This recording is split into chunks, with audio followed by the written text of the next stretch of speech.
여러 나라의 종족들아 영광과 권능을 여호와께 돌릴지어다. 여호와께 돌릴지어다. 여호와의 이름에 합당한 영광을 그에게 돌릴지어다. 제물을 들고 그 앞에 들어갈지어다. 아름답고 거룩한 것으로 여호와께 경배할지어다.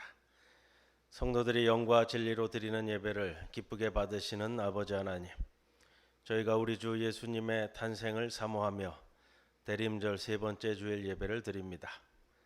하늘의 보좌를 떠나 낮고 천한 이 땅에 육신으로 임하신 주님을 찬양합니다.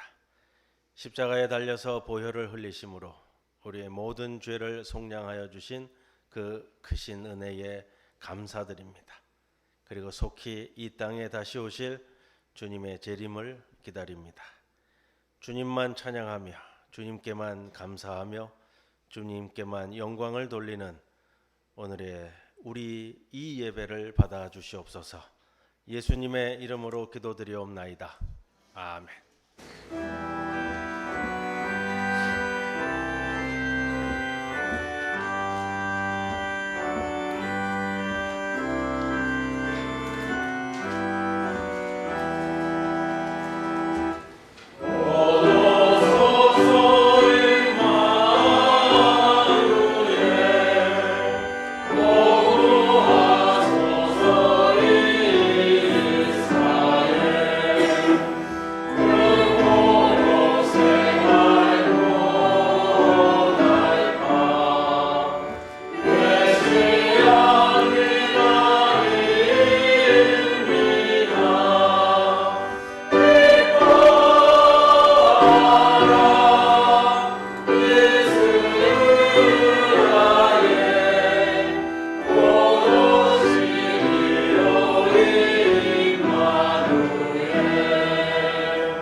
광야와 메마른 땅이 기뻐하며 사막이 백합화 같이 피어 즐거워하며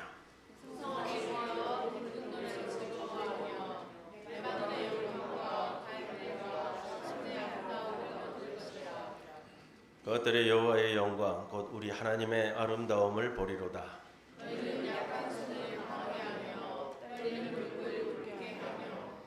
겁내는 자들에게 이르기를 굳세어라 두려워하지 말라. 보라 너희 하나님이 오사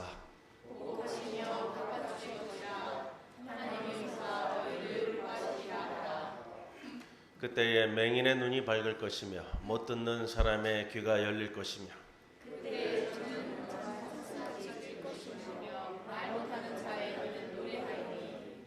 이는 광야에서 물이 솟겠고 사막에서 시내가 흐를 것임이라.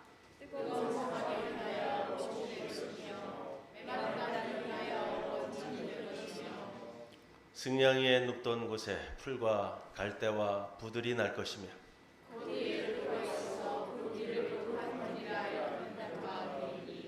깨끗하지 못한 자는 지나가지 못하겠고 오직 구속함을 입은 자들을 위하여 있게 될 것이라. 아멘. 전능하사 천지를 만드신 하나님 아버지를 내가 믿사오며 그 외아들 우리 주 예수 그리스도를 믿사오니 이는 성령으로 잉태하사 동정녀 마리아에게 나시고 본디오 빌라도에게 고난을 받으사 십자가에 못 박혀 죽으시고 장사한 지 사흘 만에 죽은 자 가운데서 다시 살아나시고 하늘에 오르사 전능하신 하나님 우편에 앉아 계시다가 저리로서 산자와 죽은 자를 심판하러 오시리라. 성령을 믿사오며 거룩한 공예와 성도가 서로 교통하는 것과 죄를 사하여 주시는 것과 몸이 다시 사는 것과 영원히 사는 것을 믿사옵나이다.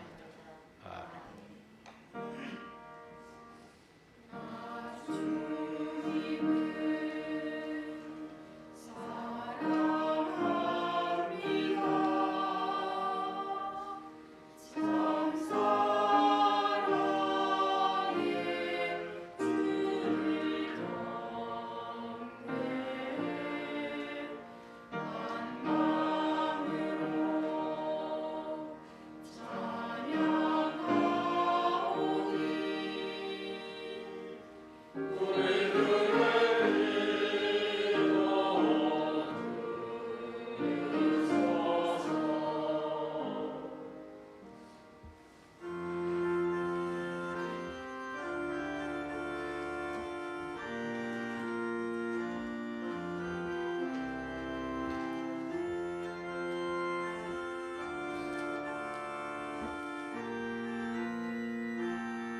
강추에 몸을 움츠러들지만 주님을 향한 발걸음을 가볍게 해주신 주님, 기다림의 기간 대림절 셋째 줄 맞아 주의 몸된 교회에서 찬양과 예배 드릴 수 있게 해주심을 감사드립니다.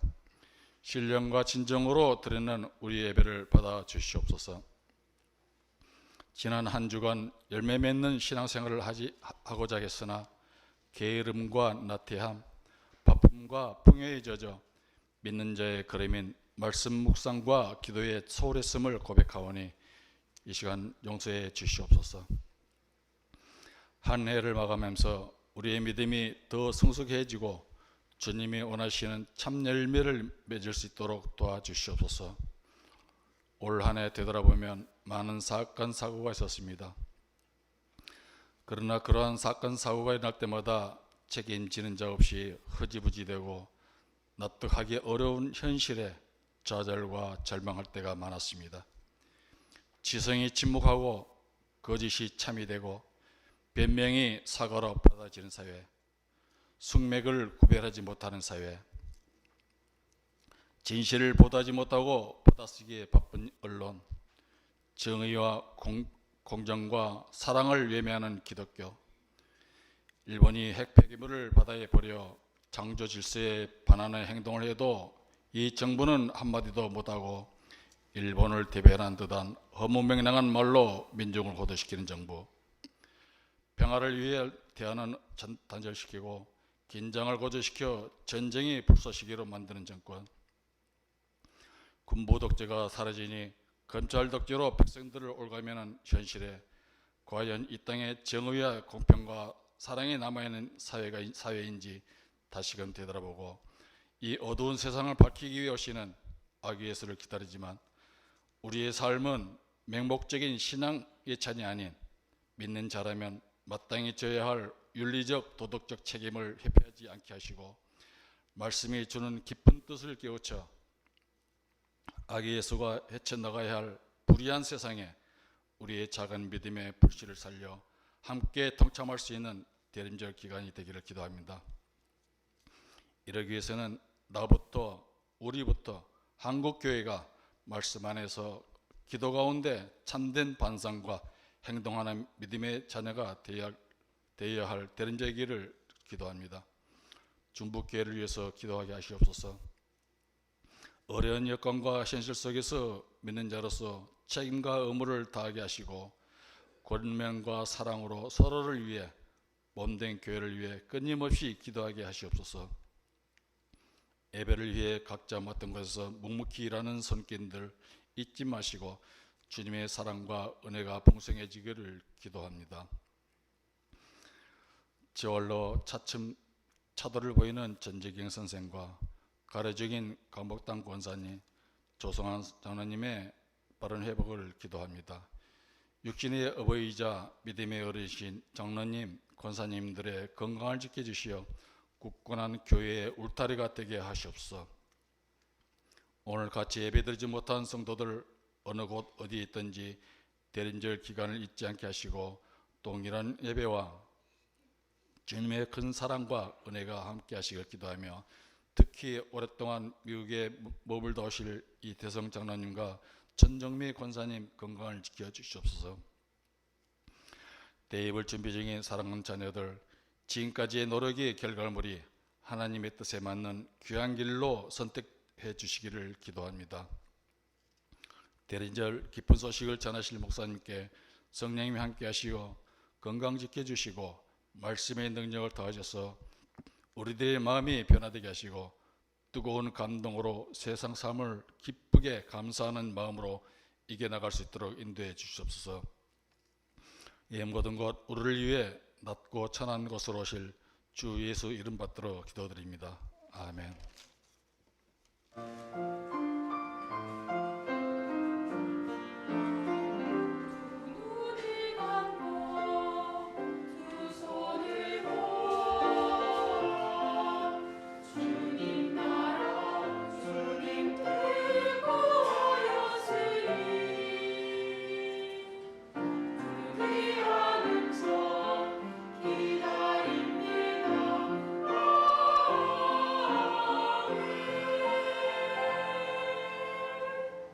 시편 126장 1절에서 6절 말씀입니다. 여호와께서 시온의 포로를 돌려보내실 때에 우리는 꿈꾸는 것 같았도다. 그때에 우리 입에는 웃음이 가득하고 우리 혀에는 찬양이 찼었도다. 그때에 문나라 가운데에서 말하기를 여호와께서 그들을 위하여 큰 일을 행하셨다 하였도다.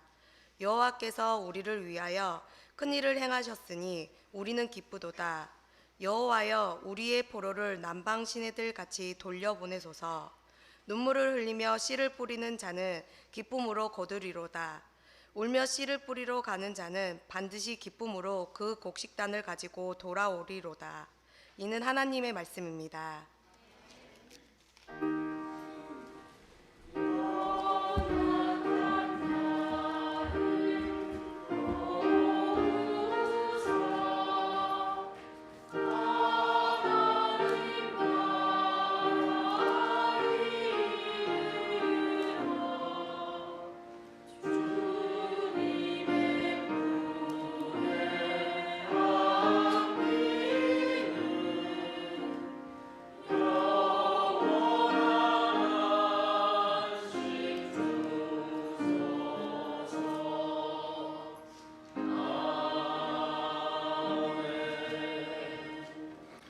우리들에게 주시는 하나님의 말씀 마태복음 2장 1절로부터 12절 말씀입니다.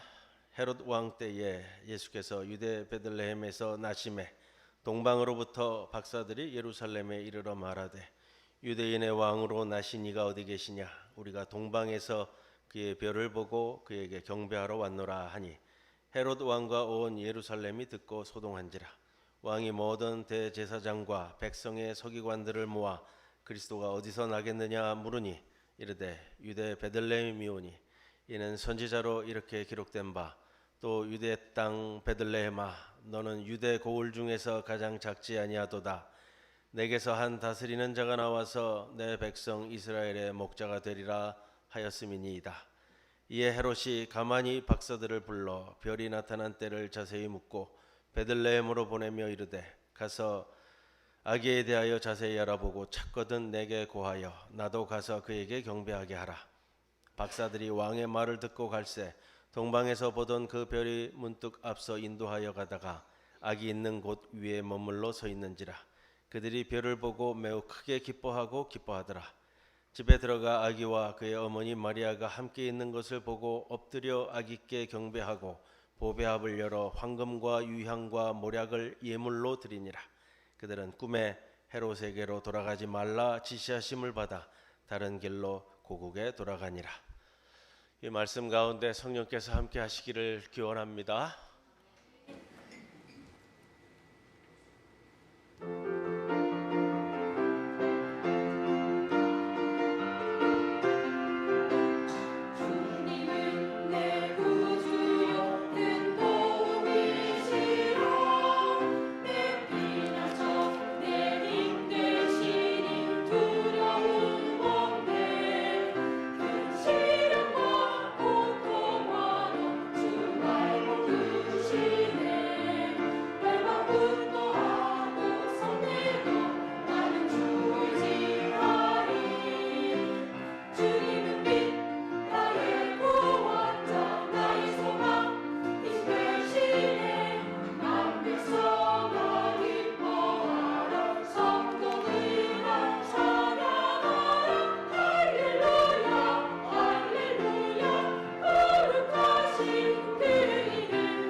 지난주일이 인권주일이었습니다. 제가 자리를 비워서 아마 그렇게 설교되지는 않았던 것 같아요. 오전에 항남교회에서 예배드리고 오후에 민주공원에서 인권의 날, 또 지난주일이 또 딱 그날이었습니다. 인권선언 75주년 부산 인권 한마당 행사에 초청받아서 오후 2시에 민주공원에 올라갔습니다.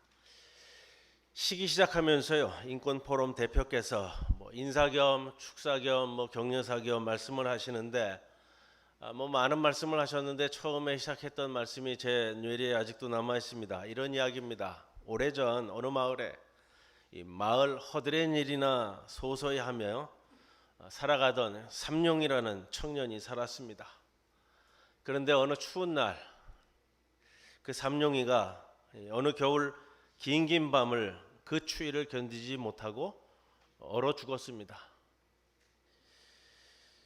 마을 청년이 얼어 죽자 마을 사람들이 모여서 마을 제일 어르신을 찾아갔습니다. 뭐 장례를 어떻게 치러야 되는지 뭐 어떻게 하든 해야 되잖아요. 그런데 마을 어르신이 우리 삼룡이가 추위에 얼어 죽은 소식을 듣고 눈물을 머금고 한탄을 하면서 이렇게 말씀하셨다는 거예요. 뭐냐면 이제 우리 마을은 망했다. 이제 우리 마을은 망한 거야. 삼룡이가 얼어 죽을 정도면 우리 마을은 망했다라는 거야. 이게 마을 공동체냐? 이게 무슨 마을이고 이게 내가 무슨 마을 어르신이냐? 삼룡이가 얼어 죽었는데 그런 말씀으로 말씀을 우리 포럼 대표께서 시작을 하시더라고요. 인권의 날 대표 인사인데 아주 짧지만 강력하게 제 마음을 두드렸습니다. 여러분 우리는 어떻습니까? 우리는 어떻느냐라는 겁니다. 뭐 죽으면 죽었지 뭐 어쩌라고. 이게 우리의 삶은 아닙니까? 지난 주간 중요한 법원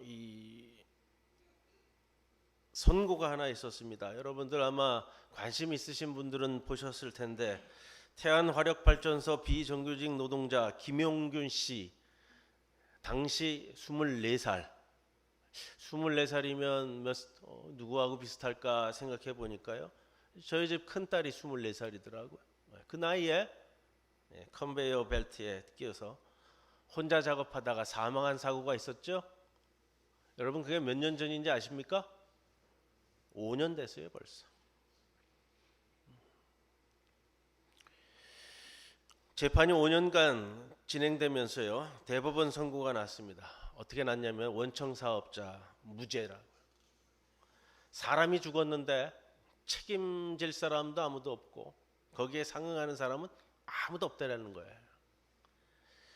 5년간 걸친 재판이 사업주에게 무죄 선고가 났습니다. 김용균 재단은 기업이 만든 죽음을 법원이 용인했다라고 규탄 성명서를 냈습니다. 여러분 지난주에 인터넷에서 또 뭐 SNS 상에서 뭐 뉴스에도 나왔어요.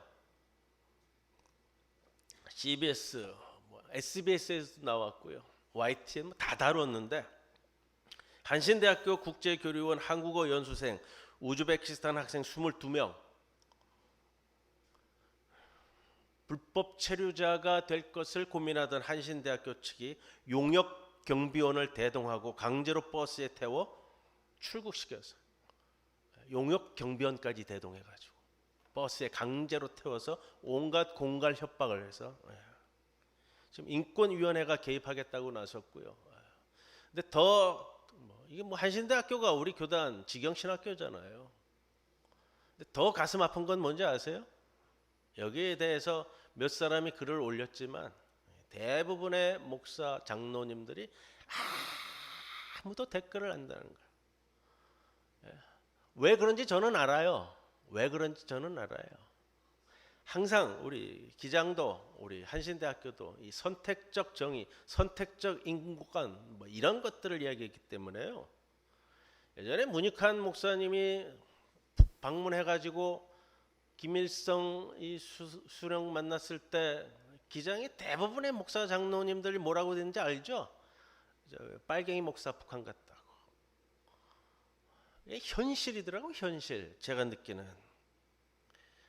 자 그런 것들이 지금 뭐 아직도 우리에게도 어떻게 다가오느냐. 이 대림절이잖아요. 지난 3일 주일이 대림절 첫째 주일이었습니다. 우리가 한올의 주일 함께 했고요. 대림절 첫째 주일이었는데 대림이라는 것은 기다릴 때 이 말임입니다. 예수께서 오시는 것을 기다리는 절기입니다.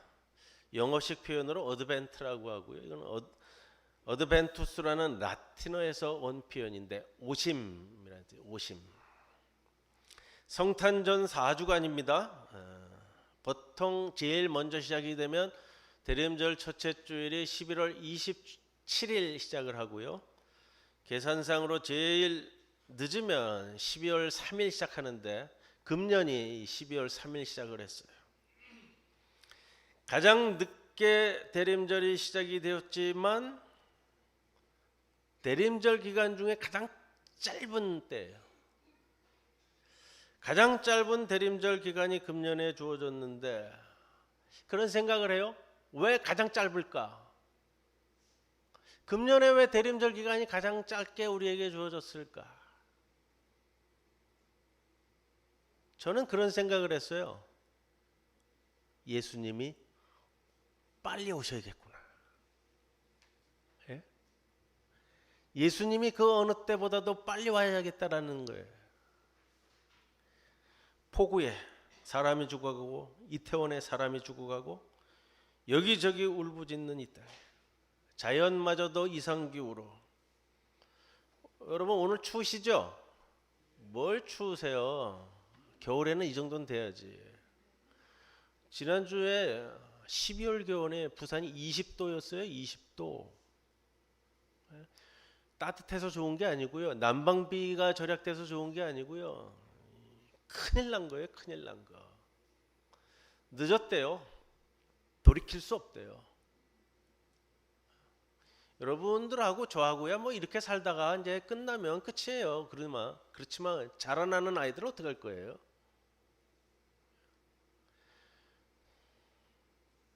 핵폐수 물고기 먹어갖고 뭐 저하고 여러분들이 그냥 먹다가 그냥 끝내면 돼요. 애들은 어떻게 할 거예요? 앞으로.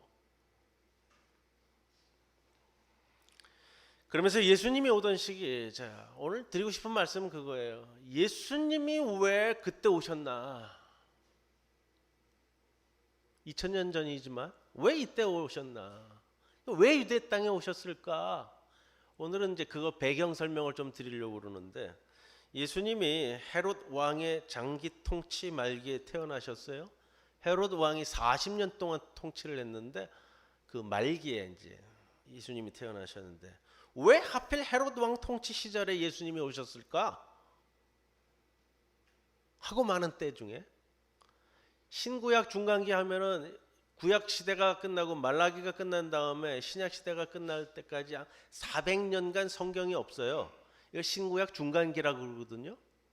400년간의 텀을 두고 난 다음에 예수님께서 오신다고요. 왜 헤롯 왕 때 예수님이 오셨을까? 헤롯 왕이 어떠했길래 예수께서 오실 수밖에 없었을까? 그 배경이 성경에는 자세히 나오지 않지만 당시 유대인 역사가로 불리우는 요세푸스라는 사람이 있는데, 이분이 2000년 전에 유대 고대사와 유대 전쟁사를 저술해서 우리에게 남겨줬어요. 그래서 성경 역사하고 비추어 가지고 이 요세푸스 역사를 많이 인용을 합니다. 거기에 보면 로마의 폼페이 장군이 기원전 63년, 예수님 오시기 63년 전에 예루살렘 성에 입성해서 유대인 약 12,000명을 학살했습니다. 유대 가나안 지역은 로마 식민지 지배 이때부터 확실하게 편입되는데, 이미 기원전 333년경에 그리스 식민지 지배를 받았어요. 그때 그리스 왕이 누구냐면 알렉산더 대왕이에요. 알렉산더 시아에 들어갔습니다. 그러다가 기원전 167년경에 유대의 독립운동이 일어나서 마카비 혁명이라고 하는데 한 100년 동안 독립을 쟁취했어요. 마카비 왕조라고 하는데 기억하시고요. 또다시 로마의 식민지 지배하에 들어간 것이 바로 이 폼페이 장군에 의해서입니다. 이 혼란한 시기에 우리가 흔히 말하는 헤롯의 아버지 안티파터가 폼페이 장군을 원조를 했어요. 그 덕에 우리는 친일을 얘기하는데 친로마 행위를 통해서 유대 통치의 실권을 장악하게 된 게 헤롯 왕의 아버지예요. 이 안티파터는 정통 유대인이 아니었습니다. 에돔 사람이에요. 에돔 사람. 지금으로 얘기하면 레바논 북부 지역인데 야곱과 에서의 그 에서의 후손들이 땅이 에돔이잖아요. 정통 유대인이 아니었기 때문에 조금 출신에 대한 좀 딜레마가 있었습니다. 그러나 로마의 실권을 뒤에 업고 유대 지역을 전체 관장하는 권한을 행사했습니다. 이 유대 사람들이 또 보통 사람들이 아니잖아요. 그 꼴을 못 보는 거죠. 그래서 유대 민족주의자 말리쿠스가 기원전 43년경에 헤롯의 아버지 안티파터를 독살했습니다. 안티파터는 죽었으나 그의 두 아들 파사엘과 헤롯이 통치권을 계승해서 유대 땅을 다스리게 돼요. 유대의 마카비 왕조의 마지막 왕자였던 안티고노스가 독립운동, 항거운동을, 저항운동을 펼쳤습니다. 그래서 첫째 아들이었던 파사엘을 포로로 잡았는데 이 파사엘이 자살을 하고 말아요. 헤롯은요, 로마로 망명갑니다. 로마로 망명가서 로마 황제, 당시 황제였던 옥타비아누스에게 충성을 맹세하고 유대 봉신 왕의 직위를 받아요. 그래서 귀국해서 로마의 세력을 모아서 이 저항자 안티고노스에 대항하여 3년간 전쟁을 치른 후에 이 세력을 완전 제압을 하고 기원전 37년부터 유대의 실제적인 왕이 되었습니다. 헤롯도 물론 정통 유대 출신이 아니었기 때문에 이 정통성에 대한 것 때문에 항상 문제가 됐던 것 같습니다. 더군다나 유대 마카비 왕조의 마지막 왕이었던 안티고노스를 살해한 소위 말하는 친로마 앞잡이로 인식되었기 때문에 유대인들에게 인식이 별로 좋지 않았습니다. 이를 무마하고 정통성을 확보하기 위해서 헤롯 왕이요 마카비 가문의 공주인 미리암네와 정략 결혼을 하고 마카비 왕조의 손자를 제사장으로 삼았어요. 그래서 제사장이 계속 문제가 되는 것도 거기에 있습니다. 헤롯은 자신의 아버지가 유대인에 의해 독살당했기 때문에 항상 전전긍긍하면서 지금으로 얘기하면 비밀 경찰을 동원을 했어요. 비밀 수사기관을 설치해서 거기에 걸려들면 처형을 하는 거예요. 기원전 37년 헤롯이 예루살렘을 완전 장악하자마자 산헤드린 의회를 해산시켰습니다. 지금으로 얘기하면 국회 해산했다는 거예요. 산헤드린을 해산하고 유대인들의 종교적 자치권을 박탈해 버렸어요. 로마나 알렉산더는 이 종교적 자치권을 항상 이렇게 존중하는 편이었거든요. 그리고 로마 같은 경우는 특히 다신교 국가였기 때문에 어느 나라의 어느 종교든지 다 존중해 주는 편이에요. 자신의 자리가 잡혀가자 자신이 세웠던 제사장을 처형하고 자기가 결혼한 아내 미리암네와 장모를 모반 혐의를 들어서 처형했습니다. 이 피비린내 나는 역사예요. 그때가 자신의 영광을 드러내고 백성들의 환심을 사기 위해 예루살렘 성전을 2배로 확대 건축해 줬어요. 근데 그것과 더불어 뭘 했냐면 자신의 왕궁과 자신의 극장과 자신의 경마장과 콜로세움도 유대 땅에다가 지어요. 그래서 역사가들은 헤롯을 얘기할 때 두 마디로 표현하는데 헤롯 더 빌더 이렇게 표현하거든요. 대건축가 헤롯 왕 이렇게 표현을 해요. 왜냐하면 이때 유대 땅에 수많은 건축물을 남김으로 인해서 위대한 건축가의 역할을 했다고요. 근데 그게 돈이 어디에서 나올까요? 백성들을 고혈을 짜는 거예요. 강제 부역을 동원하고 경제적 착취를 하고요. 자기가 살 만한 궁이 있음에도 불구하고 자기 왕궁을 또 짓고요. 오늘의 누구하고 비슷한 거예요, 다. 무엇보다도 유대인들을 분노케 한 것은 성전을 2배로 확장 건축을 해줬는데 그 성전에다가 로마의 태양신을 상징하는 거대한 독수리상도 금으로 만들어서 같이 세웠습니다. 그리고 예루살렘 성전에서 매일매일 로마 황제를 위한 희생 제사를 드렸어요. 유대인들이 그걸 보고 어떻게 했을까요? 신성모독에 아주 극치를 달리는 모습이었잖아요. 유대인들이 볼 때에 국가적인 모욕이고요. 그 장면을 마가복음 13장 14절에는 이렇게 표현해요. 멸망에 가증한 것이 서지 못할 곳에 선 것을 보거든. 이 표현이거든요. 이를 보지 못한 유대 청년 결사대를 세워서 독수리상을 끌어내려 산산이 부수어 버렸습니다. 어떻게 됐을까요? 모조리 참수되었어요. 헤롯은 로마 황제의 이름을 따서 소위 말하는 좀 이렇게 아부하기 위해서요. 로마 황제의 이름을 따서 신도시를 해안가에 만들어요. 그게 가이사랴 빌립보예요. 가이사랴라는 게 카이사르예요. 카이사르. 시자란 뜻이잖아요. 로마 올림픽을 모방해서 5년마다 로마 황제를 기리는 카이사르 경기를 엽니다. 전차 경기장을 세우고요. 여러분 그래서 우리 예전에 배너라는 영화 보셨죠? 거기 보면 전차 경기장이 나오잖아요. 무슨 유대 땅에 전차 경기장이 있어? 헤롯이 세운 거예요. 검투사들을 양성해서 검투사 경기를 했어요. 근데 검투사들이 나설 때는 나체로 나서요. 나체로. 근데 유대인들도 나서기 위해서요. 근데 유대인들은 할례를 받잖아요. 유대인으로 나서지 않기 위해서 당시 유행했던 수술이 있대요. 할례 복원술. 헤롯이 산 사람을 맹수에게 잡아먹히게 하는 것을 즐겼어요. 이건 하나님에 대한 정면 도전으로 백성들의 원성을 듣게 되었는데 이런 상황이었다라는 거예요. 헤롯의 아내가 10명이었습니다.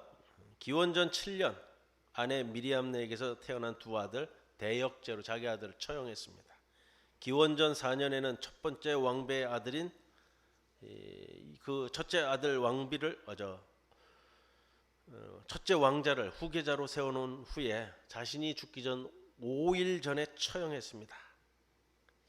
베들레헴 영아 사례에 관한 마태복음의 기록은 헤롯의 이러한 잔인한 성격을 반영하고요.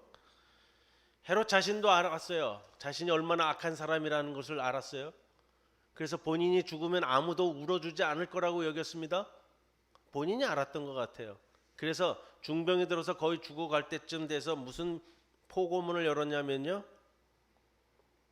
각 가정마다 한 사람씩 처형시켜라 그랬어요. 그걸 실행을 했어요. 온 백성이 사랑하는 가족을 잃고 울부짖도록 만들어 내가 죽었을 때 장례식에 애곡하는 분위기를 조성하려고 한 거예요. 이런 시대였다라는 거예요. 헤롯 성전에서의 우상 숭배와 포악한 정치, 엄청난 경제적 착취에 시달린 많은 유대인들이 구세주 메시아를 처절하고 절박하게 고대할 수밖에 없던 시기였다라는 겁니다. 그 처절함과 절박함이 하늘에 닿은 것일까? 이스라엘 역사상 가장 암울했던 이 시대에 예수께서 태어나신 거예요. 오늘 본문 2장 1절에는 헤롯 왕 때에 이렇게 시작되죠. 그냥 단 게 아니에요. 예수님이 오셨다 언제? 이 헤롯 왕 때에 유대 베들레헴에서 나심에 동방으로부터 박사들이 예루살렘에 이르러. 박사들 점성가들이잖아요. 그 각주 붙었습니다. 성경에도 밑에 보시면 점성가들 하는데 점성가 우리 뭐 이렇게 좀 여기 남포동에서 타로 점치는 뭐 그런 사람들 생각하시면 안 되고요. 점성가들은 지금으로 얘기하면 천문학자고요. 수학과 물리학과 화학에 능통한 최고 이 실력가들이에요. 오랫동안 또 중세교회 때까지 동방 박사를 동방에서 온 새 왕으로 여기는 전통이 있었습니다. 그래서 캐롤도 동방 박사가 아니라 동방의 새 왕을 노래하는 캐롤도 있었습니다. 2절에 보면 그래서 이렇게 표현하죠. 그 동방 박사들이 왔는데 유대인의 왕으로 나신 이가 어디 나셨느냐? 유대인의 왕으로 나신 이. 여러분 이게 지역을 한정되는 표현으로 보시면 안 되고요. 유대 지역 사람들의 왕이야. 단순히 협소 지역 다 망해가는 유대 땅 이것이 아니고요. 동방 박사들이 이 세상의 빛을 찾아왔는데 단순하게 다 망해가는 이 조그만 나라 유대 땅에 이런 개념이 아니고요. 이 세상의 왕, 이 세상의 빛으로 오시는 이가 유대인의 왕으로 나신 이. 이건 가장 실제적인 표현이에요. 지금 이 자리, 이 고난 가운데, 이 현실 속에, 이 어지러움 속에, 바로 이 유대 땅에 그들을 위해, 바로 여기, 여러분 우크라이나와 러시아 전쟁 한복판 바로 거기, 이스라엘과 하마스의 전쟁 바로 한복판 거기, 이태원 한복판에서 우리 청년들이 죽어가는 그 한복판 바로 그 자리, 세월호 뱃속에서 죽어가는 청소년들의 아우성 속 바로 그 자리, 그 자리에 왕으로 나셨다라는 거예요. 여러분 우리 예전에 부르던 찬송가 중에 그거 있죠. 주께서 왕위에 오르신다 두려워 떠는 자 그 누구랴. 기억나시죠? 주께서 왕위에 오르신다는 찬송이잖아요. 지금 우리에게 표현하면 뭐예요? 지금 이 나라의 이 꼬라지 상태에서 주께서 대통령에 오르신다라는 표현이에요. 주께서 대통령에 오르신다면 모든 이들의 눈물을 닦아주겠다라는 그 찬송이 되잖아요. 왕으로 나신이라는 것은, 왕은 당시에 헤롯 왕이고 로마 황제가 왕인데 이 반역적인 표현이에요. 예? 집중적으로 압수수색 받아요, 동방 박사들이. 평화의 왕, 평화는 다른 게 평화가 아니에요. 로마의 평화가 평화인데 그 평화, 무력으로 유지되는 그 평화가 아니라 하나님의 평화의 왕으로 오신다는 거예요. 그 강조가 이 유대인의 왕으로 나신이라는 표현이에요. 바로 그 빛을 쫓아오는 것이 동방 박사들이잖아요. 바닷가에서 일출이 있을 때 제가 한번 말씀드렸습니다. 해가 올라오기 전에 이게 막 밝아지잖아요. 해변가가 쫙 밝아지는데 막 밝아지고 난 다음에 어느 순간 이 손톱만한 태양이 쭉 올라오죠. 막 밝아지기 시작했을 때 어떤 이들은 아 이제 어렴풋이 빛이 올라오는구나 이렇게 생각하는 사람이 있고요. 아 벌써 이미 이 세상은 빛으로 가득 찼구나 이렇게 보는 사람이 있어. 우리는 무엇을 봐야 돼요? 이미 빛이 이 세상에 가득 찼음을 미리 보는 사람들이에요. 대림절은 아직 깜깜하지만 이미 온 빛을 미리 보는 거예요. 초대가 섰습니다. 대림절은 전통적으로 4개의 어두운 보라색에 하나 빛이 밝아질 때마다 열분색, 하얀색까지 갈 건데 하얀 촉까지 하나하나 빛을 빚어가는 절기입니다. 교회 전통에서 5개를 쓸 때도 있다고 하더라고요.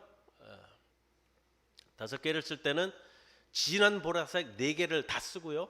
하나씩 밝아가고 그 다음에 성탄절날 가운데 하얀색 촛불을 쏜다고 그러더라고요. 뭐 이렇게 교회 전통이니까요. 뭐가 이렇게 무엇이 맞다, 중요하다 이거보다는 의미를 살릴 수 있는 거예요. 4개를 쓸 때는 이렇게 하나씩 밝은 촛대로 가는 거고, 밝은 초로 가고, 5개를 쓸 때는 4개를 진한 보라색을 쓰고 가운데 하얀색을 하나 쓴다고 그래요. 성탄절의 색은 하얀색이에요. 절기가. 성탄절 때는 지금 보라색 스토리 하얀색으로 바뀔 겁니다. 어두운 시기입니다. 세계적으로도 우리나라도 경제도 모든 것이 시들어가는 시기가 겨울인데 지난번에도 말씀을 드렸어요. 모든 것이 시들어가는 절기 11월 마지막 주일부터 12월 첫째 주 시작이 되면서 겨울에 우리나라는 들어가는데 대림절기는 교회의 달력, 교회력으로는 한 해의 시작이라는 말씀을 드렸습니다. 모든 것이 움츠려들고 생명의 움직임이 없는 것 같은 이 시기가 교회력으로는 한 해의 출발점을 알리고요. 이 세상에 이제 빛으로 오시는 예수님을 맞이하는 심령이 되는 겁니다. 지난 목요일 부산 민주항쟁기념사업회 마지막 금년도 마지막 이사회 겸 송년회에 참석을 했습니다. YMCA 강당에서 모였는데 이사회하고 거기 이제 출장 뷔페를 불러가지고요. 왜냐하면 민주공원 이 직원들이 있잖아요. 한 35명 이렇게 되는데 뭐 이사회만 마치면 마치지만 직원들도 송년회를 같이 해야 되니까 강당이 꽉 찼습니다. 테이블도 꽉 찼고. 근데 제가 있었던 한 테이블만 제가 오른쪽 앞에 있었는데 뭐 제가 왕따는 아닌데 그 테이블에 혼자 앉아 있다가 또 한 분이 오셔서 참 어려운 걸음 하신 분인데요. 이정희 어머니라고요. 여러분들 아시는지 모르겠어요. 통일운동 하시는 분이고요. 민가협 대표를 하셨고 오셔서 앉으시면서 그래요. 내가 이제 뭐 이번까지만 와야 되지 않겠느냐. 얼마 안 있으면 이제 구순이시거든요. 가톨릭 교인이신데 뭐 어떻게 됐는지 뭐 그분하고 저하고 단 둘이 앉아서 한 식탁에서 식사를 하게 됐어요. 우리 교회도 가끔 오셨어요. 최 목사님 추모 예배 드리고 그러면은 오셔서 앉아 계시다가 최 목사님 굉장히 좋아하셨어요. 저하고 또 인사를 했는데 왜냐면 뭐 맨날 만나서 인사를 드려도 기억을 못 하시는 이제 나이가 되셔가지고 그날 또 그냥 아주 지인하게 인사를 드렸습니다. 이 이정희 할머니가 굉장히 저를 좋아하시더라고요. 최 목사님 보시던 교회 맡아서 이어가는 목사라고 너무나 좋아하시는 거예요. 이분이 89년도 동의대 사건이 있을 때 가족 대표셨거든요. 사회운동이 아마 그 무렵부터 시작이 되셨던 것 같아요. TV에도 몇 번 나왔는데 뭘로 나왔었냐면 두 대통령과 한 집에 살던 분으로 나왔어요. 노문 두 변호사가 사무실 이 두 변호사 사무실 세대로 살던 건물에 복국집 사장님이셨어요. 건물 주셨는데 뭐 돈이 많아서 건물주가 된 게 아니라 뭐 그런 전차로 해서 그냥 그 집을 인수할 수밖에 없었다고 뭐 제가 그렇게 들었습니다. 동아대 앞에 골목 안에 들어가면은 예전에 거기 변호사 사무실이 쭉 있었던 건물이 지금도 남아 있어요. 제가 아는데 지금 1층에서 그 복국집은 안 하고 칼국수집이 있을 거예요. 아마 바보 칼국수라고. 이분이 한평생 그 이후에 운동해 온 게 있어요. 우리 그 김동수 박사님과 함께 통일 운동을 해 오셨는데 어떤 걸 해 오셨냐면 북한에 항생제 공장 세우기 운동을 계속해 오셨어요. 아니, 항생제가 없어가지고 죽어가는 우리 동포들이 너무 많아가지고 북한에 항생제 공장 세워주자 이 운동하셨는데 제가 이사회 끝나고 식사하기 전에 우리 이정희 어머니 보고 사진 한 장 같이 찍으시자고 그랬어요. 이제 또 언제 뵙겠어요. 사진 한 장 같이 찍으시자고 그랬더니 제가 사진 찍자고 그런 게 너무 좋으셨나 봐요. 이 할머니가 사진 1번 올려주세요. 나와요? 1번 사진 올려주세요. 자기 아들보다 젊은 사람이라고 저거 얘기하는데 제가 알기로는 그 아들하고 저하고 동갑인 줄 아는데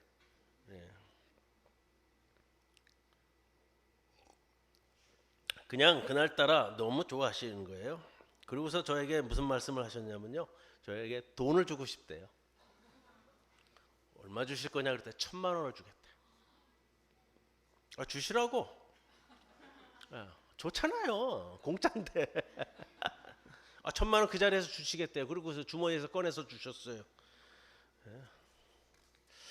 제가 그 자리에서 1,000만 원 받았어요. 증거 사진 보여드릴게요. 사진 2번 보여줘. 사진 2번. 1,000만 원. 증거 사진이죠? 1,000만 원. 이 1,000만 원은 봉투에 넣어 주는 게 아니래요. 그냥 주시는 거래요. 이게 1,000만 원. 1,000만 원 보이시죠? 신권 준비해서 주셨는데 제 주머니에서 꺼내다가 지금 찌그러졌습니다. 나중에 알았는데요, 저 1,000만 원이 저 주시려고 가져왔던 1,000만 원이 아니고요. 그날이 이제 민주공원 관장님이 6년 임기가 끝나는 거 인사하던 날이었거든요. 이제 그분 주려고 하다가 저하고 밥 먹다가 제가 사진 찍자고 그러니까 제가 더 좋았나 봐요. 저 주셨다고 그러니까 관장님이 저보고 500만 원씩 나눠 갖자고 그래서 안 된다고 내 다 가져갈 거라고. 관장님은 나중에 다시 받으시라고 제가 그랬어요.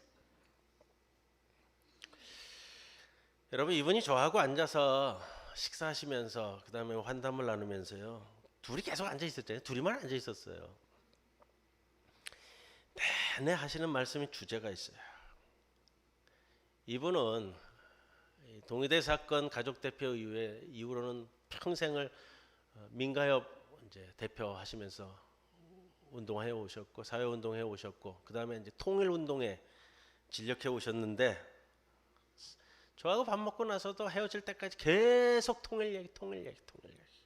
항생제 없어가서 죽어가는 동포국정. 통일 이야기만 줄구장창 저 붙들고 30분을 하죠. 그러면서 마지막에는 내가 죽기 전에 통일을 볼 수 있을까? 통일될 때까지 사셔야죠. 그래서 마지막 사진도 같이 통일을 외치며 사진 찍자고 그래서요. 3번 사진 올려주세요. 3번 사진. 통일 그러면서 사진 찍었어. 그렇게 찍자요. 이거는 이제 우리 이정희 어머님이 저하고 요청한 거. 제가 이분을 뵙고 돌아오는 길에 누가복음 2장 성전에서 아기 예수가 이 땅에 오심을 기다리던 시몬과 안나가 생각나는데요. 안나가 84세까지 아기 예수를 기다렸잖아요. 그 축복을 받은 사람이 시몬과 안나잖아요. 땅에 구원을 보았다. 이게 마지막 신앙 고백인데 이 이정희 어머니에게서 통일이 이 땅에 오셔야만 하는, 그리고 평생을 기다려오는 그 통일이 이분에게는 아기 예수예요. 이분은 가톨릭 교인입니다. 여러분 가슴 속에 이 이정희 할머니 그 연세에 여러분의 가슴 속에 이분처럼 이 땅에 오셔야만 하는 아기 예수님에 대한 그 기다림, 간구, 소망, 기대가 있으십니까?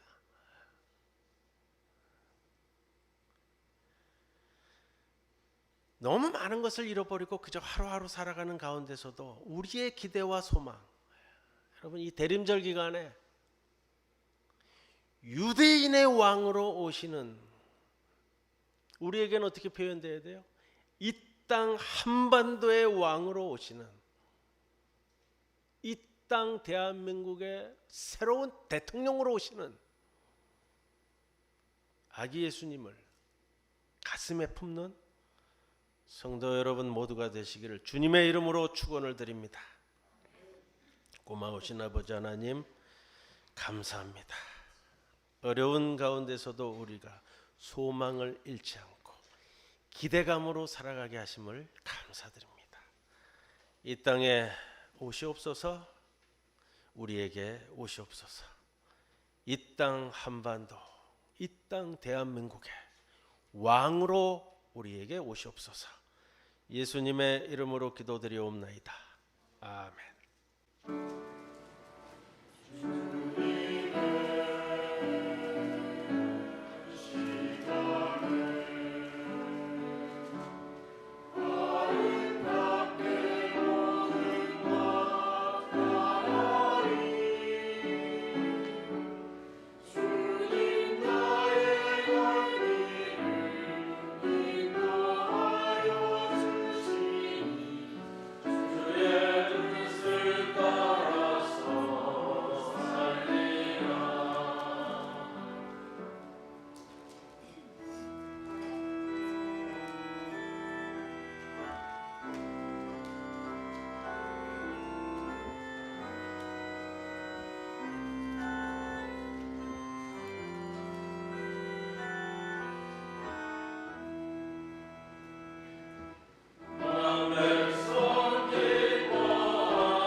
11조 봉헌했습니다. 김수철 장로님, 주명수 권사님, 전용관 집사님, 이숙희 권사님 잘 지켜주심을 감사드립니다. 허규지 권사님 인도하여 주심에 감사드립니다. 전용관 집사님, 이숙희 권사님 범사에 감사합니다. 김강호 목사 또 무명으로 감사헌금 봉헌했습니다. 기도드리겠습니다. 주님 우리로 하여금 감사를 잊지 않게 하옵소서. 오늘을 허락하심에 깊이 감사하게 하옵소서.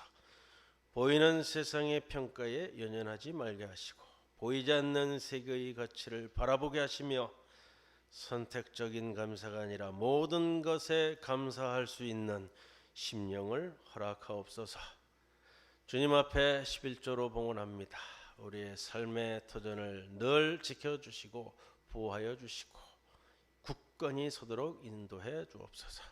여러 감사의 제목이 있습니다. 기뻐 받아 주시사 그 기쁨이 주님 앞에서 더욱 큰 감사로 이루어지도록 인도하옵소서. 주정헌금으로 한울헌금으로 장학헌금으로 주께 예물 드립니다. 우리의 예물 드림이 주님께 보시기에 아름다운 예물이 되게 하옵소서. 예수님의 이름으로 기도드리옵나이다. 아멘.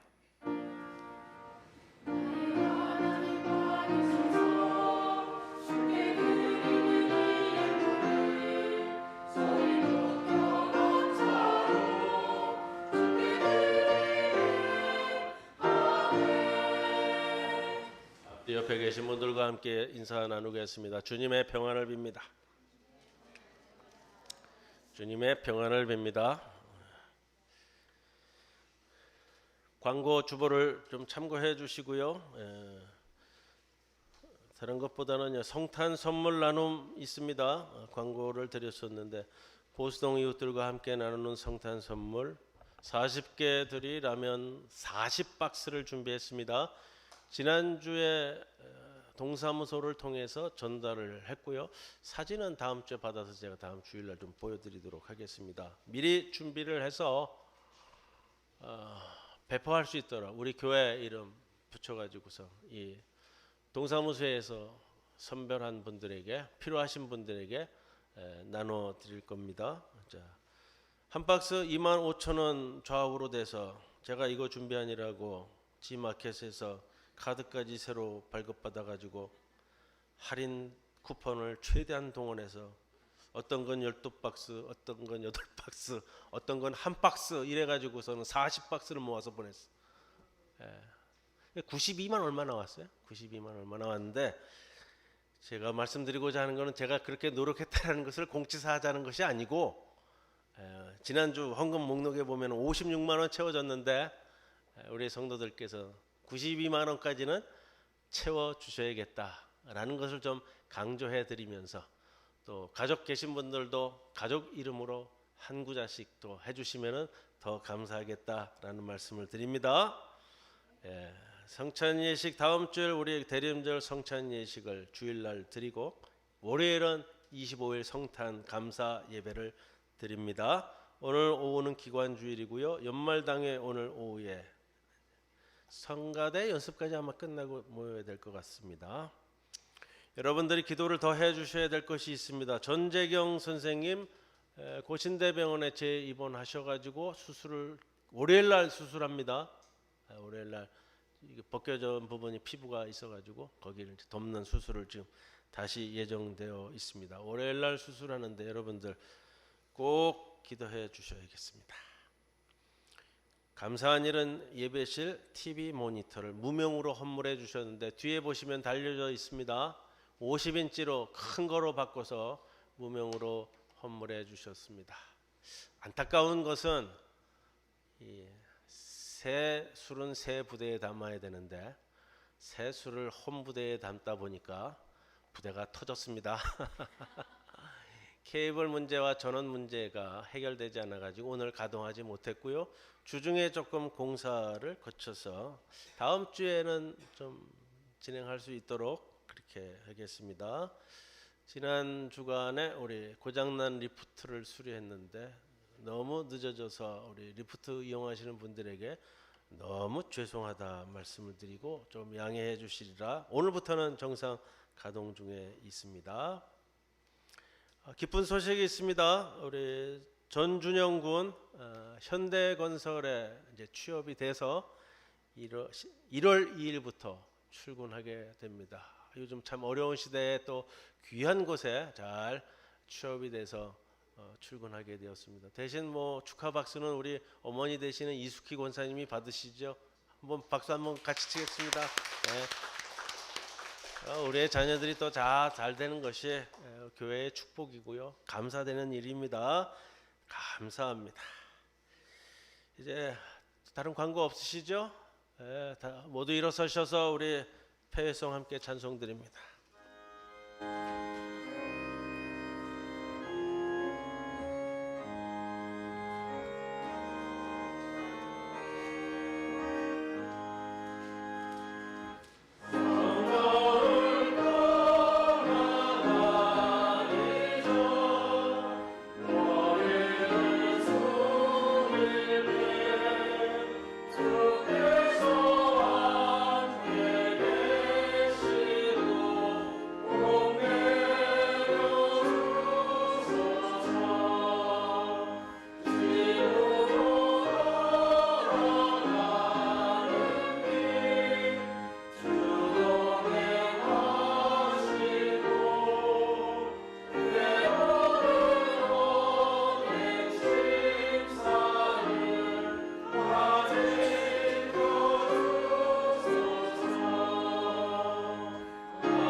모든 삶을 이끌어 가시는 하나님 아버지, 우리 이번 치료 중인 또 재수술을 앞두고 있는 전재경 선생님을 위해 기도합니다. 주님께서 동행 임재해 주시사 모든 준비되는 과정과 수술의 과정과 또 회복되는 과정과 재활되는 과정, 주여 임마누엘의 하나님으로서 이 땅에 오신 주님께 기도하오니 함께하여 주시옵소서. 또 귀한 우리 전준영 청년 귀한 일자리를 맞이하게 하신 은혜를 감사드립니다.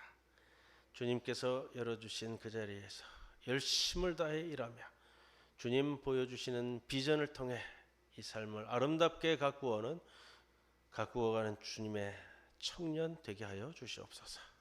지금은 우리 주 예수 그리스도의 크신 은혜와 하나님 아버지의 크신 사랑과 성령님의 함께 하심이 주님의 오심을 간구하며 간절한 마음으로 이 자리에 머리 숙인 모든 성도들 위해 영원토록 함께 하실 것을 간절히 축원하옵나이다.